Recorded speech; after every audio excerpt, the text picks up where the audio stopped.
guys, Spirit Guide Messenger po. Welcome back po. Hi Leo. Leo, ikaw ngayon ang bibigyan ko ng reading. So ang reading natin is about true love ha. At hahalukayin natin ang baraha mo. Okay? Na lampas pa sa iyong imahinasyon, Leo. Alamin natin yung impression ng person mo. Yung true love mo. Yung taong para sa'yo talaga. Ano? Kung kailan ang timing ng pagtatagpo nyo, alamin din natin yung damdamin niya, yung sitwasyon mo, energy mo, nararamdaman mo. At ganon din sa person na to, kung ano ang energy niya, kung ano nararamdaman niya, lalo na pag nagtagpo kayo, at ano ang kanyang katangian, at ang kanyang impression sa'yo. At ikaw nang bahala mag-adjust, Leo, ng past, present, future. Okay? Kung magtatagpo ba, nagtagpo na ba, or pinagtagpo na ba? Tama ba? Past, present, future. Pasensya na pag mali ang aking Tagalog. Nakakalito. 3 language. Japanese, English, Tagalog. Pasensya na ha. Unahin natin ang iyong sitwasyon, Leo ha. Ang iyong enerhiya. Pasensya na, may ambulansya. Pasensya na guys ha, ini-stop ko muna ang ating video kasi yung ambulansya mukhang nag-stop sa harapan namin. Kaya medyo super maingay. Pasensya na.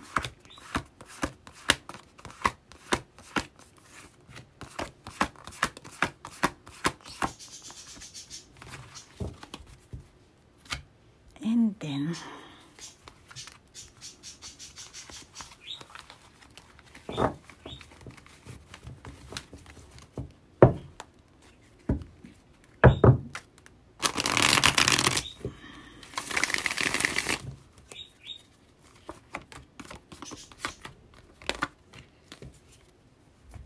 okay, pasensya na.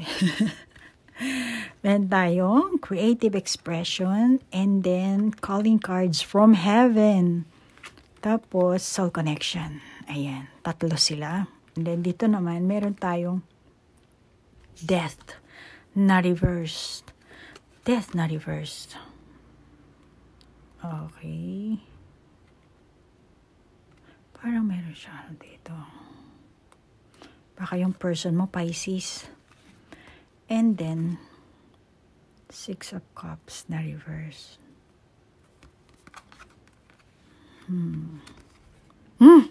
Lahat reverse The Magician na reverse. The Magician na reverse. Parang may similarity sila dito. Dalawa.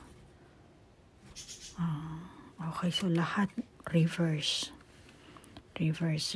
Di ko nabubuhati na. Pasensya na. Taas natin kasi marami pang lalabas na baraha. Okay.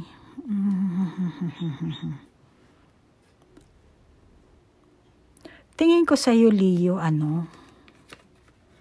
unang-una sa dito sa mga barahang ito.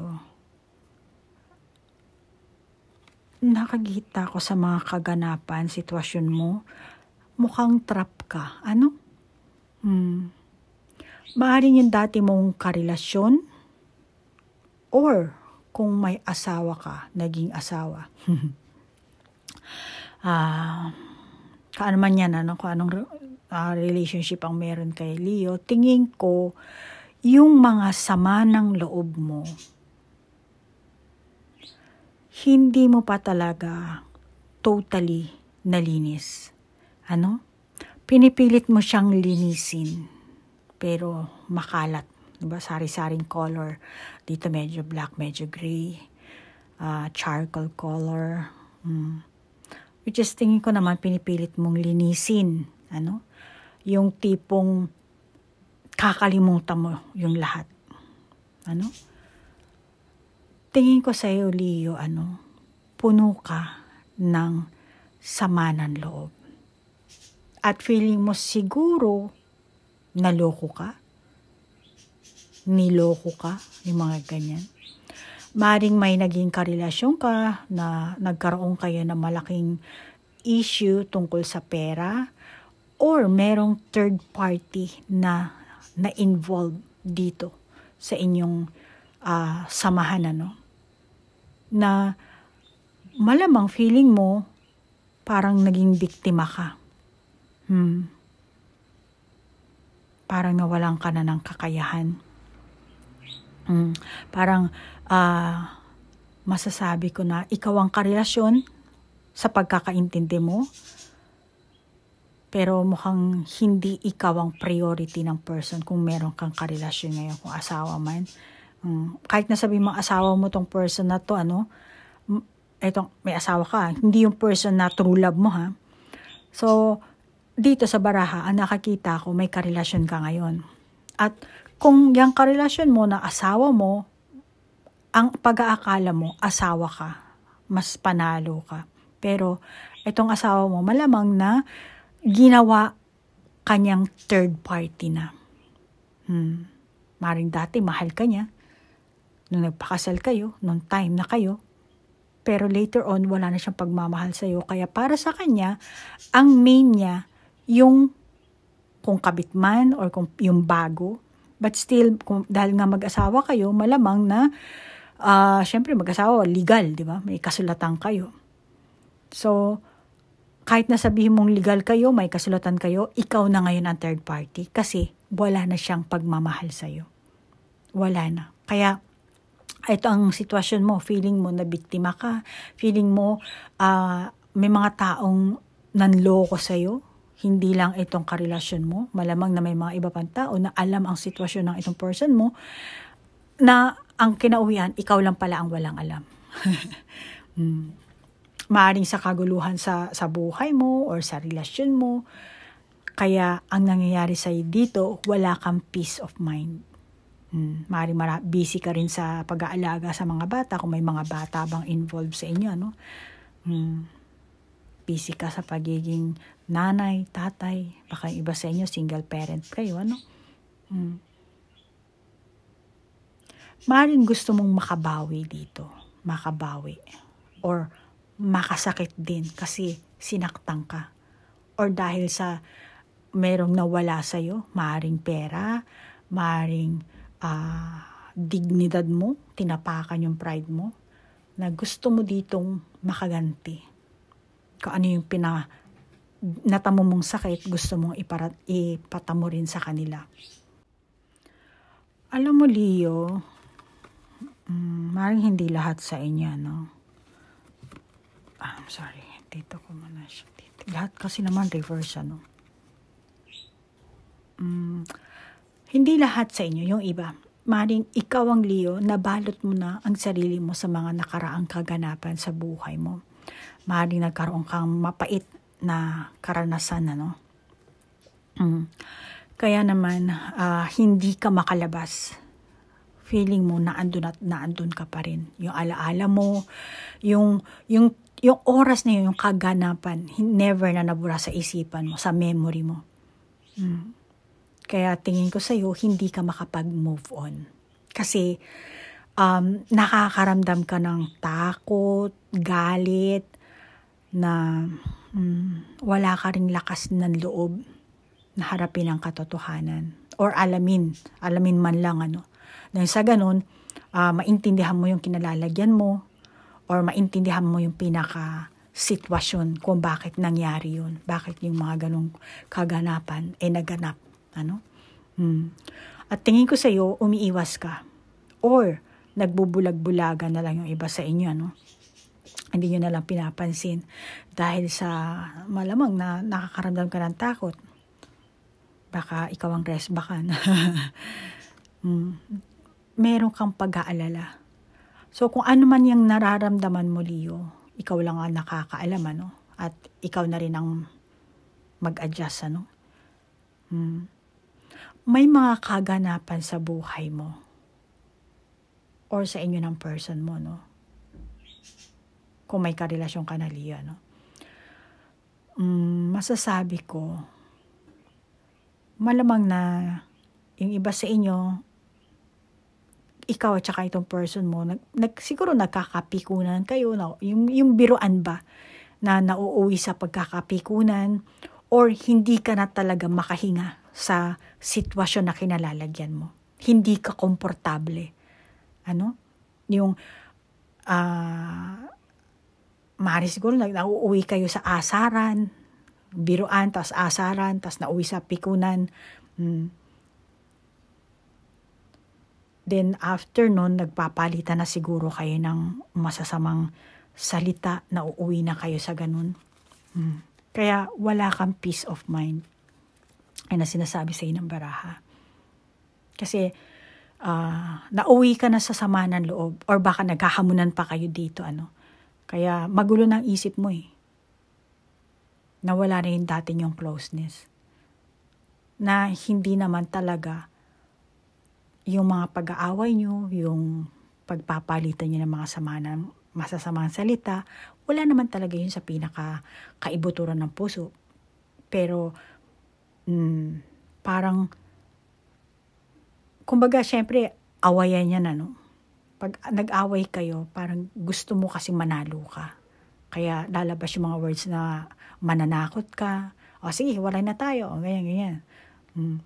So, maaring ikaw ito, Leo, O baka person mo rin, may mga ganito kayong klaseng ugali. Kaya, ang nakakita ko, kung may karelasyon ka man, wala ka talagang peace of mind. Or kung wala na kayong karelasyon dito, Leo, I'm sorry, mayroon ako nakitang dumi sa aking lamesa. Or kung ikaw naman ng Leo na, let's say, naghiwalay na kayo, but still na andun pa rin yung sama ng loob mo. So, maaari yung iba sa inyong Leo, naghiwalay na kayo ng ex nyo. Dati yung karelasyon. So, ngayon, naghahanap ka na kung totoo bang meron kang true love, kung meron bang taong magmamahal sa'yo. So, malamang eto, Leo, na ang good timing para sa'yo, Kasi nakipagkalas ka na dito sa, hindi naman totally toxic. Malamang ikaw rin, isa ka rin toxic, Pareho siguro kayong toxic ng person mong to. Pero ngayon, nagkaroon na kayo ng breakup, and then, masasabi kong single ka na ngayon, Leo. And single ka nga, pero hindi ka naman makapag-move on dahil meron ka siguro sama talaga ng loob, Maaring before kayo magkaroon ng breakup nitong ex mo, meron kayong mga naiwang, let's say, ginawa ka ng third party, or meron pera na kung anong klaseng trouble lang meron kayo. Well, anyway, alamin naman natin yung sitwasyon ng true love mo or yung right person na para sa'yo. Oh.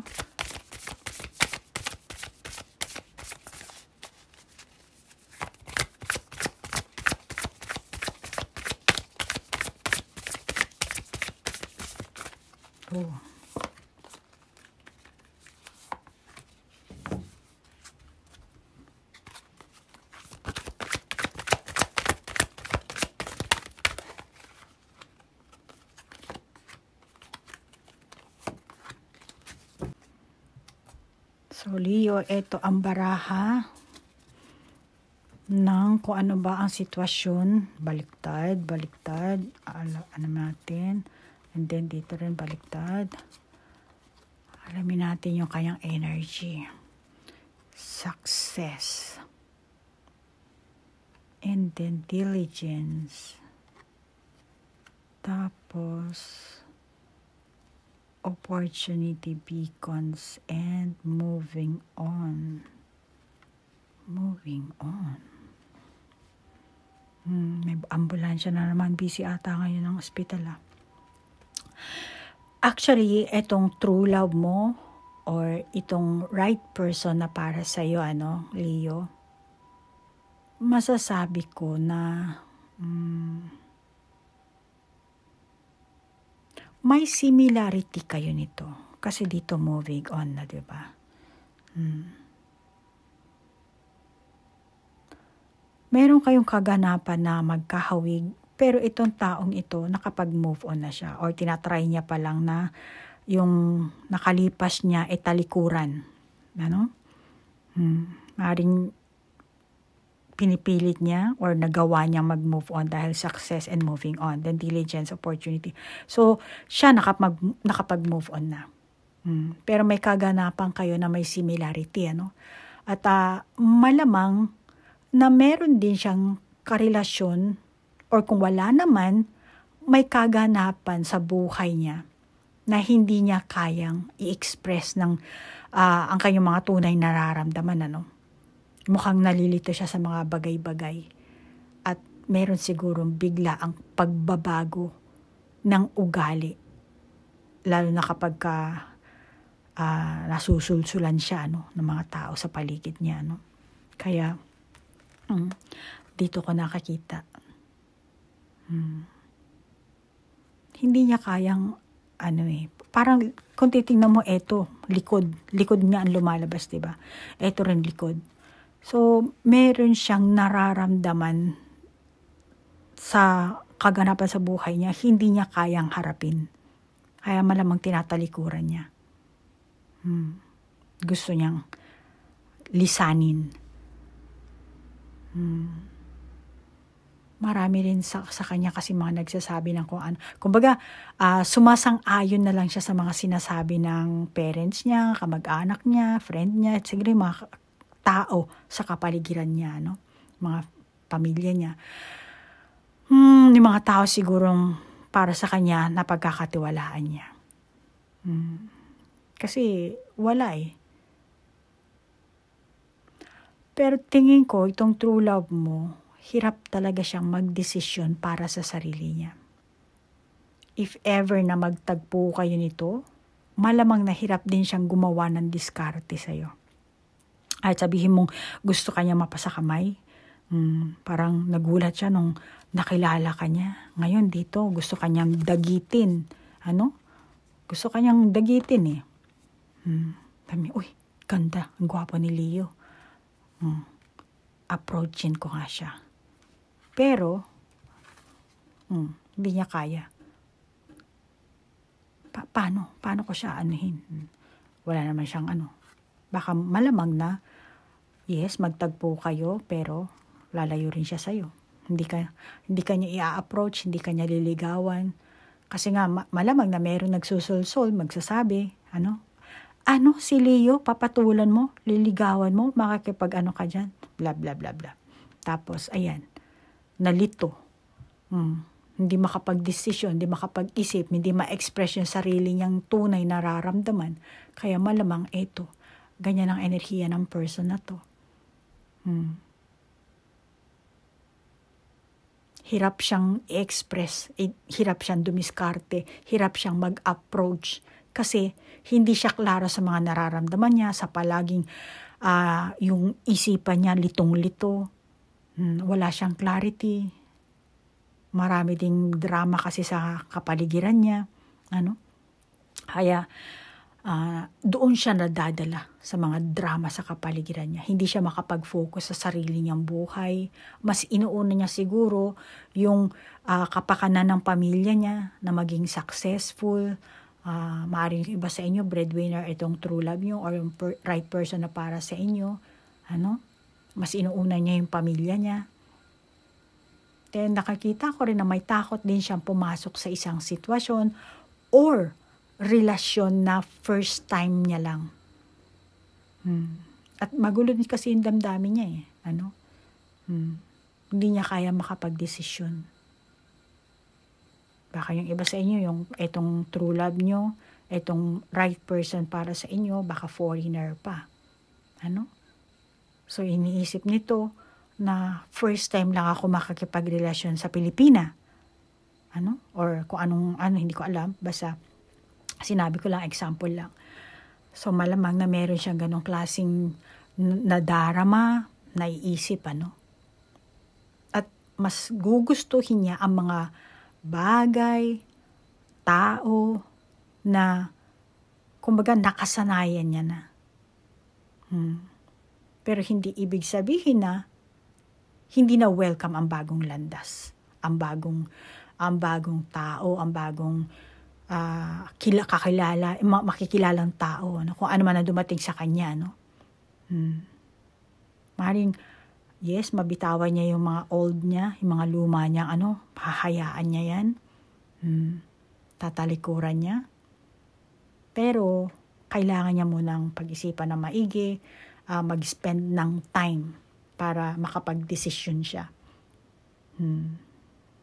Need time pa siya. Kailangan niya ma-sure na talaga na okay siya sa bagong journey na tatahakin niya. Ano? So, ganyan ang kanyang energy. Pero if ever na magtagpo kayo nito,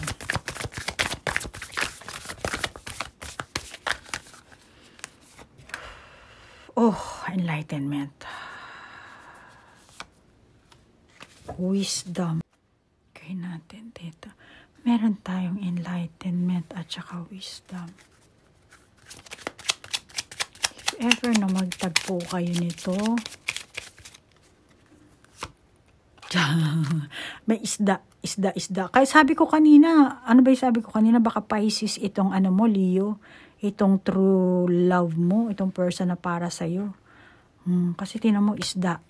Tapos dito rin parang may isdang magkasalungat, di ba? Ang sign ng Pisces, ganun. Baka yung iba sa inyo, itong true love mo is Pisces. And then, ito, malamang na, may payong, di ba? Masasabi ko dito,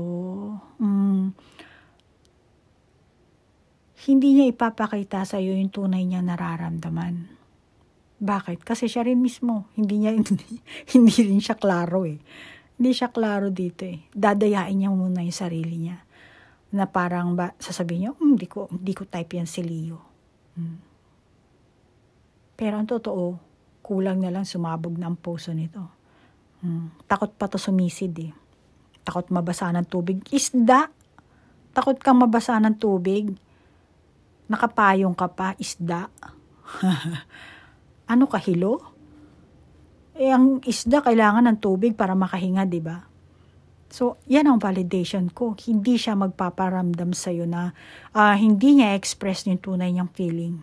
Na ang totoo niyang kailangan niya talaga ng tubig para makahinga siya. Pero hindi, nag-iinarte, nagpapayong-payong pa siya eh. Nakakatuwa naman tong taong ito. Ganun siya, ganun ang ugali nito. Kaya pag nagtagpo kayo, malamang na hindi mo mababasa ang siguro talagang Pisces. Ganyan, Pisces mahirap.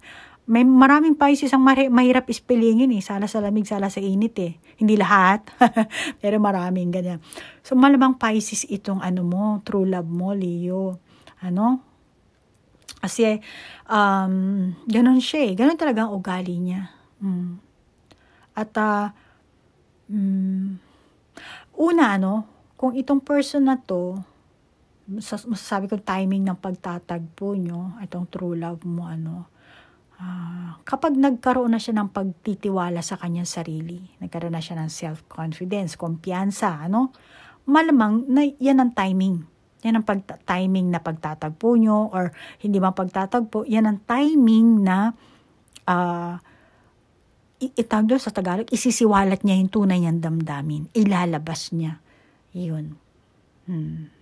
Dahil may lakas na siya ng loob na harapin ka.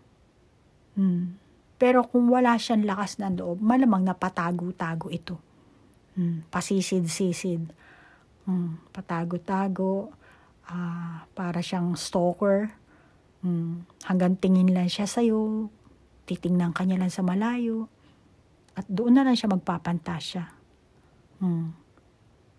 Hindi ka niya talaga aabutin para ma-reach out ka na. Wala. Kaya kailangan, maghintay ka ba? Maghintay ka na bumalik ang nito, self-confidence ng taong ito. Mahirap na maintindihin to.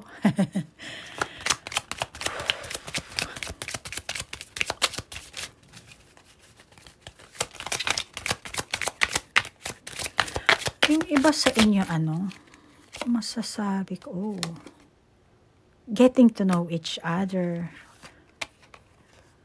This could be the one. Okay. Malamang yung iba sa inyo, trabaho. Trabaho kayo magtatagpo nito. Mga pinasukan mong company, office, magiging magkasama siguro kayo. parehong project ang gagawin nyo, grupo, or ikaw ang papasok sa trabaho, no? Sa company, tas naandun siya. Or ikaw ang nauna ng empleyado, tas siya ang papasok, tas magkakakilala kayo. Ikaw pa ang magtuturo siguro dito sa kanya. So, vice versa. Kung hindi naman, magtatagpo kayo sa gathering, sa mga party-party. Yan.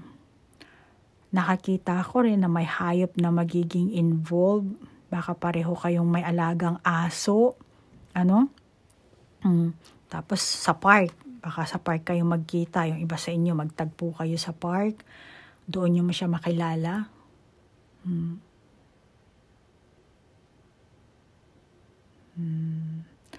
Pero, masasabi ko, by that time na magkaroon kayo ng pagtatagpo, maaaring hindi lahat, pero dahil gorgeous naman ang itsura nito, malamang ito yung timing na meron na siyang financial stability. Malamang na doon lang siya magkakaroon ng lakas ng loob na mag-approach sa'yo. Kasi feeling niya mayaman siya. Feeling niya may pera siya. Hindi ko alam na hindi ko sinasabing milyonaryo ha. Pero syempre pag may pera ang isang tao, money is energy kasi ano. Yan ang nagbibigay ng sa atin ng confidence din isang isang asset din yan para magkaroon ka ng kumpiyansa sa sarili mo lalo kapag may pera ka Kasi nabibili mo nga ang lahat ng luho mo. So malamang by the time na nagkaroon itong true person mo or itong right person mo, kapag nagkaroon siya ng financial stability, malamang na doon lang siya magkakaroon talaga ng lakas ng loob na mag-approach sa'yo. Or yung iba sa inyo, doon lang kayo magtatagpo. Kasi nga, magpapakita na rin siya. Dahil siguro, pareho din. Yung iba sa inyo, mas may kaya ka siguro kaysa dito sa person na to. At ang iniisip niya ay, medyo may pera na ako, kaya mukhang kaya ko nang humarap kay Leo. Medyo yung lifestyle namin, nagkalapit na. Or naging pareho na. Maaaring isa sa inyo, maganda ang kabuhayan. Yung isa naman, hindi ganoon kaganda. Kaya naman, kapag nagkaroon siya ng financial stability, doon lang siya magkakalakas ng loob.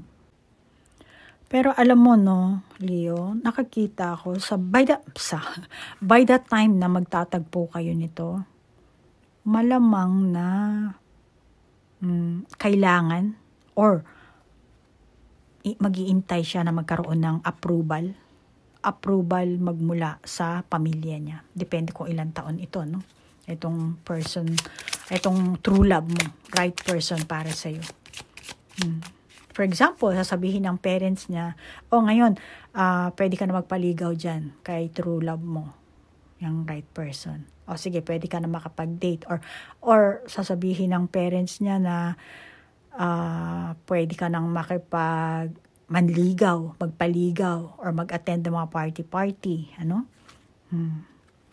Kaya, once na nagkaroon na ng approval, then malamang na yun ang timing. Kasi a-attend na siya dati, sa bahay lang siya. Ngayon, a-attend na siya ng mga party-party. So, malamang sa party kayo magkatagpo yung iba sa inyo. Kasi pinayagan na siya. Alamin natin kung ano ang katangian ng taong ito.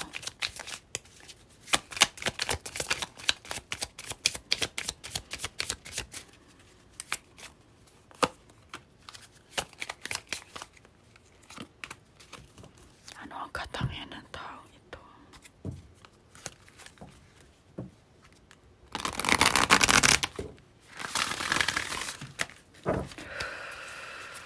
Pasensya na ha, pag nagkamali ako sa Tagalog ko, pasensya na ha, Leo. Wala ako sa Pilipinas at hindi po scripted ang ating reading, Diyan, kasi binabasa ko yung mensahe ng baraha, combination, Combination ng baraha, kaya medyo mahirap din basahin, yung mag-validate. Simply love, teach. Ayan, may aso. Baka meron talaga kayong pet dito, ano. Akyat lang muna natin siya ng konti para makita sa ating screen.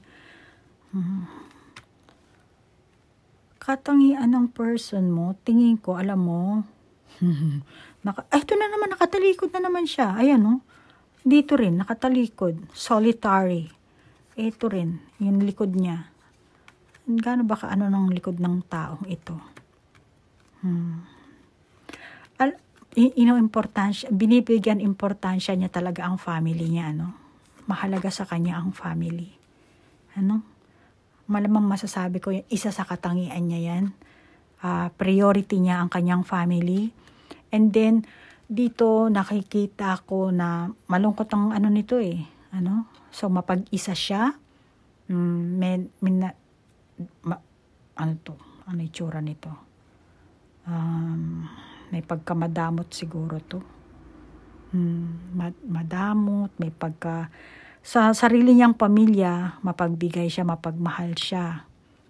Pero pagdating sa ibang tao, hindi. Nakakita ko na may pagka-possessive ito, no? Kaya, lalo pagdating sa pera, ano, talagang pinoprotektahan niya yung pera niya. At gusto niya kasi mag-enjoy siya. Dito nakakita mo solitary. Yung ganitong way, sabihin mo na sa tabi ng dagat, itsura nito, di ba? Tabing dagat. Enjoy siya dito. Maraming tao na, uy, kawawa naman siya lang mag-isa. Hindi. Enjoy siya sa ginagawa niyang yan. Yan ang gusto niya. Yung mag-isa lang siya. Ano? Sa mata ng ibang tao, mukhang malungkot. Pero siya, masaya na siya. Kasi malamang dito sa parting ito, ikaw, wala kang peace of mind. Pero siya, meron siya. Ganun ang ugali niya. Sa way na yan, opposite kayo. At saka, hindi na rin siya siloso or silosa. Nakapag-reflect na siya dito eh.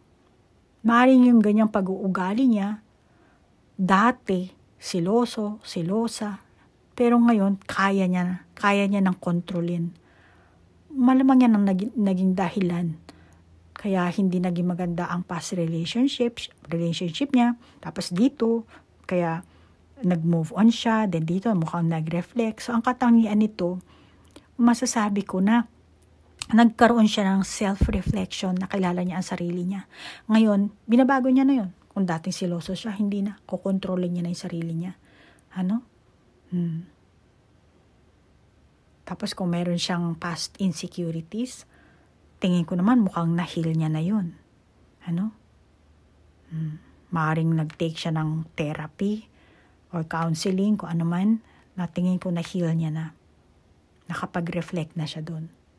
Kaya, isa sa katangian nito, ready na siya to move on, move forward. Pumasok na siya sa bagong, okay na siya, handa na siyang pumasok sa bagong relasyon, makipagkaibigan. Mukhang handa na rin siyang buksan yung puso niya para umibig ng mali.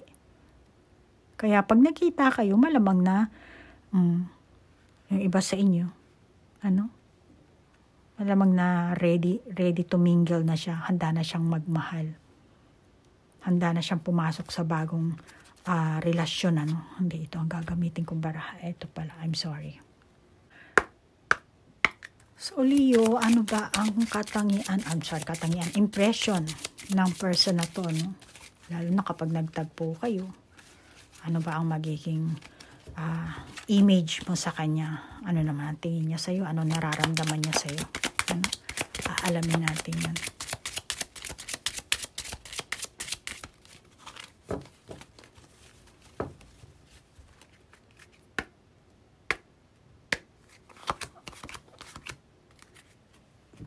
And kuha tayo dito.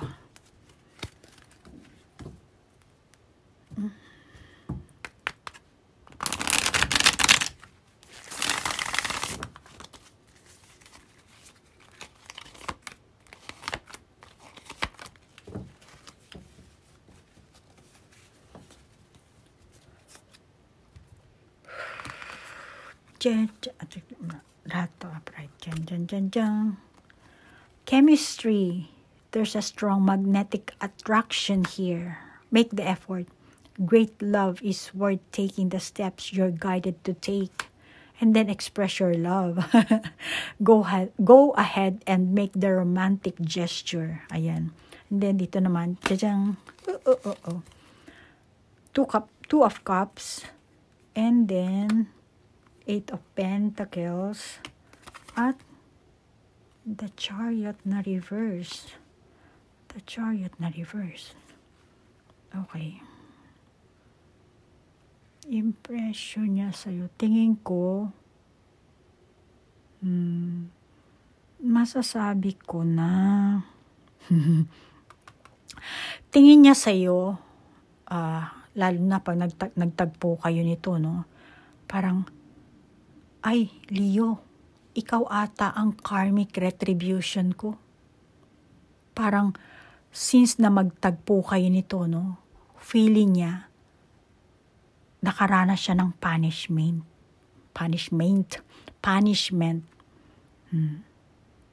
Mali yung English ko. Nabibisaya. Ang punishment na nararamdaman niya dito. Parang feeling niya na, ay, teka, parang hindi tama. Parang hindi ka dapat mahalin. Hindi kayo dapat magtagpo. Maring, syempre, ikaw yung Leo na may asawa na siguro, ano? Kaya mukhang hindi ka niya dapat mahalin, ano? Hindi niya dapat ipakita sa iyo yung kanyang nararamdaman. Yung iba sa inyo, ang tingin niya sa iyo, ay teka lang, si Leo mukhang hindi honest na tao to Mukhang maraming tinatago sa akin itong si Leo. Mukhang marami siyang kailangan alamin sa pagkatao mo. Or kilalanin ka ng husto. Ayan. Tinang yung babae. Inahawakan niya yung kamay. Parang ano to? Totoo ba to? Nag-ano sila dito. Marami siya. Misteryoso ang dating mo dito sa kanya. Para sa kanya, gusto niya talagang kilalanin ka talaga ng lubos-lubusan. Just like kung ano ba ang trabaho mo, paano ka kumikita, saan ang gagaling yung pera mo, ano? Bawa kung maporma ka nga, mukhang mayaman ka, o bakit gano'n ang ano nun? Ano ba siya? Anak mayaman ba siya? Saan ba siya? Ano? So marami siyang gustong alamin sa'yo. Sari-sari ang impression ng person na to. No? Marami din siya mga negatibong impression na umiikot sa utak niya. Marami sa pagtatagpo nyo, no? Mas ikaw ang nakakaangat sa kanya, sa kabuhayan. Dito, Kaya kung magiging, kasi dito may success tayong baraha, no? Kaya dito, masasabi ko, parang ang feeling nito, no?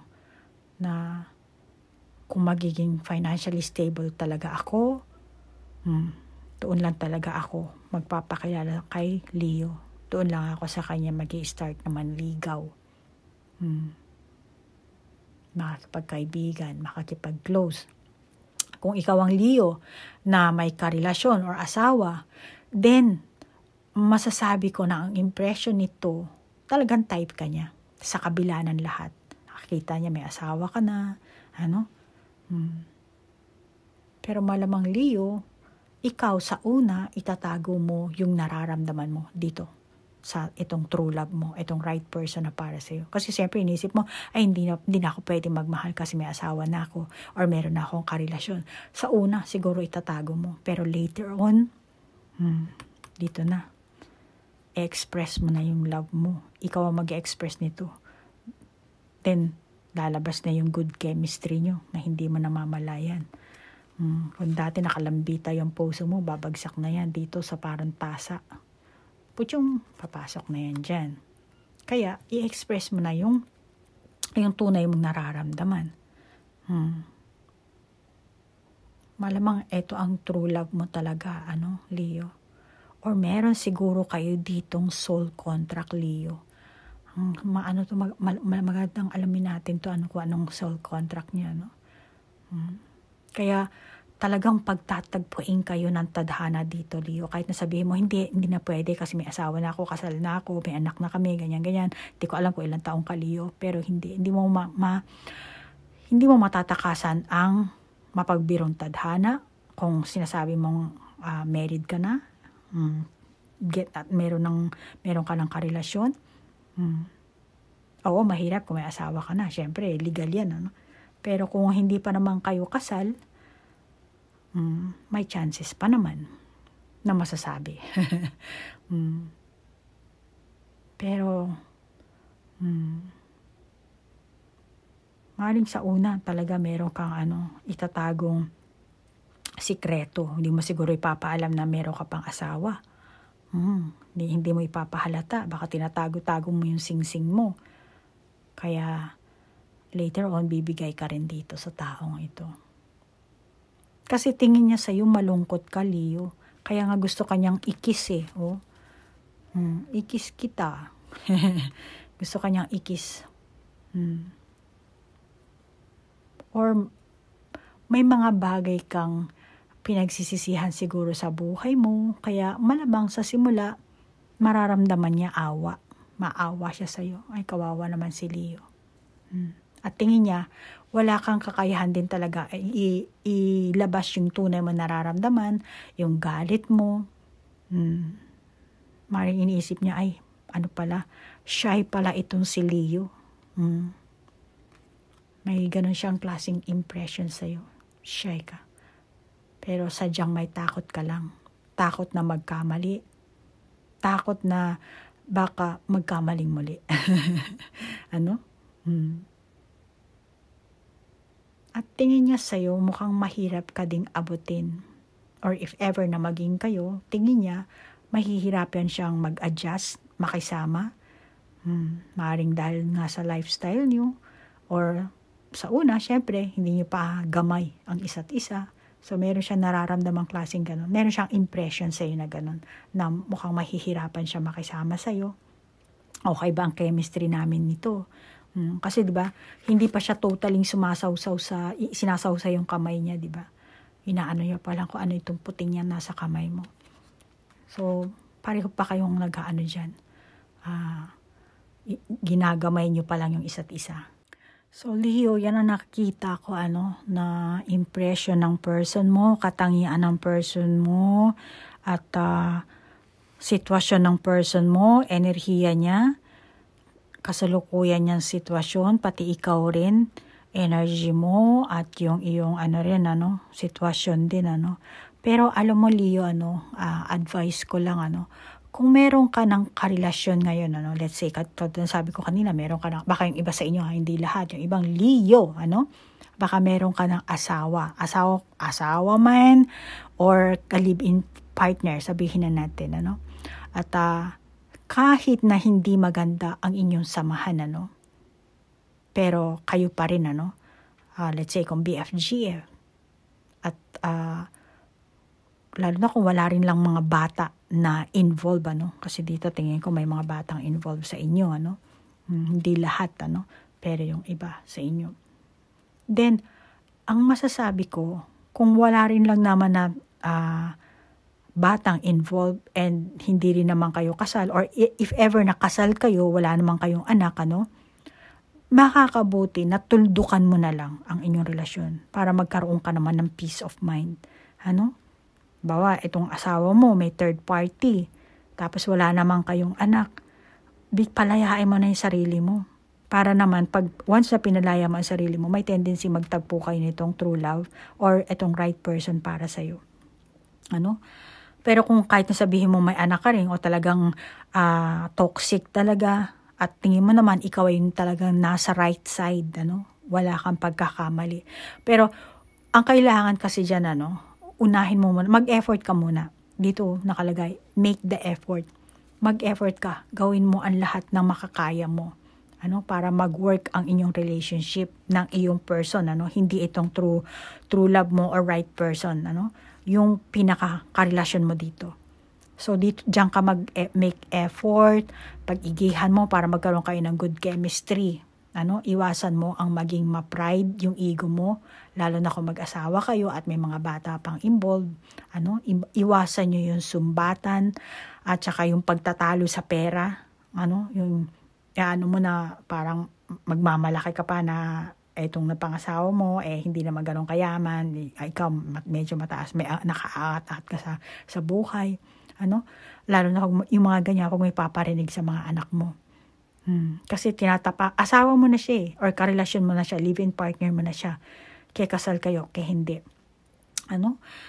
Pumayag ka na magsama kayo. Huwag mo nang tapakan ang pride or ang ego ng person mo. Huwag mo na siyang sumbatan, huwag mong maliitin. Dahil kung ano yung nararanasan mo dyan sa karelasyon mo, tingin ko may similarity din dito kasi sa iyong true love, sa iyong right person. At masasabi ko, ang inaano sa'yo ng tadhana dito, parang practice sa'yo. Alam mo yun? So, itong practice na to, kapag nakapasa ka dito, diyan ka na. Which is okay naman, wala namang masama. Then, kung hindi ka nakapasa, let's say na nag-separate kayo nito, hindi maganda ang naging, tas darating itong right person para sa'yo, true person, which is the same din ang ugali, magkakaroon lang to ng lakas ng loob na makapagkilala sa'yo, makapagtagpo sa'yo, makapagrelasyon sa'yo kapag financially stable na siya. Malamang ikaw, yung husband mo, meron din ganong klaseng issue, So, ganun din, mauulit din kung hindi ka magpapakumbaba, kung hindi ka gagawa ng effort para magkaroon kayo ng magandang chemistry. At yung tunay mo talagang nararamdaman, kung hindi mo i-express talaga, yung tunay na pagmamahal. Kasi pag mahal mo ang isang tao, kahit na, ang tawag dito, kahit gaano pa kapangit, kahirap, maano mo yun matatanggap mo yun Pero pag once na nawala na yung pagmamahal na yan, yung actually, hirap lang ang meron, pero mapapatungan pa ng sari-saring kasalanan. Ganyan ang tao So, maigi na mag-offer ka ng unconditional love dito sa asawa mo man, kay ka-live-in partner mo, kung sino man yan, maigi ayusin mo. Then pag totally wala ka na nagawa talaga, hindi mo na naremedyohan, then move on ka na lang. At tingin ko naman sa'yo, mahirap ka mag-move on kasi naandun pa rin yung hinanakit sama ng loob. Isa pa yan, kailangan mong i-release din yan, para pag once na na-release mo na yung paghihiganti, yung puot mo, then dito mo rin siya matatagpuan. Itong true love mo, right person para sa'yo. Okay? Dadalhin sa'yo ng tadhana. Okay? So, Leo, ano pa bang masasabi ko? Wala na. Hanggang dito na lang ang ating reading. Nagpapasalamat ako sa iyong like, share, comment. At sa mga question na sinend nyo po. At doon din po sa mga cross-watcher. Thank you rin po. Sa mga bago ko pong subscriber. Thank you rin po. Pasensya na sa aking Tagalog. At katatapos ko lang po ng Japanese na kliyente ko at ng English na kliyente ko. Sorry po. Namaste po. Bye-bye.